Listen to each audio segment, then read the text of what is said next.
पल्लवी, आप सभी का ग्राम सेवा न्यूज चैनल में तहे दिल से स्वागत करती हूँ।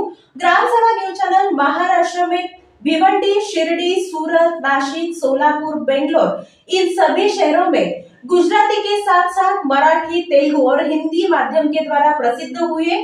आज ही ग्राम सेवा न्यूज चैनल को सब्सक्राइब करें, शेयर करें और लाइक करें। नवऱ्याने पत्नीच्या फोटोसह स्टेटस ठेवला आणि भावपूर्ण श्रद्धांजली असे त्याला कॅप्शन दिले। त्यानंतर पत्नीचा खून केल्याची दुर्दैवी घटना समोर आली आहे। या घटनेने महाराष्ट्र हादरून गेला आहे। विद्या विजय राठोड वय 32 असे खून झालेल्या पत्नीचे नाव आहे, तर आरोपी पतीचे नाव विजय राठोड असे आहे।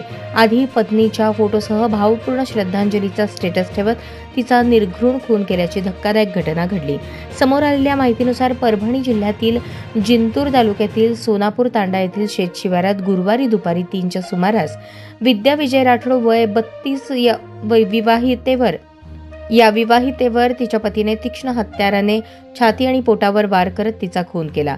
आरोपी पती सध्या फरार असून त्याच्यावर गुन्हा दाखल करण्याची प्रक्रिया सुरू असून घटनेचा तपास सध्या पोलीस करत आहेत। विजयने खून करण्याआधी आपल्या व्हॉट्सअप स्टेटसवर पत्नीचा फोटो आणि भावपूर्ण श्रद्धांजली असे स्टेटस ठेवले होते। दरम्यान गेल्या काही दिवसांपासून पती पत्नीमध्ये वाद सुरू होता, ज्यामुळे पत्नी विद्या माहेरी राहायला आली होती।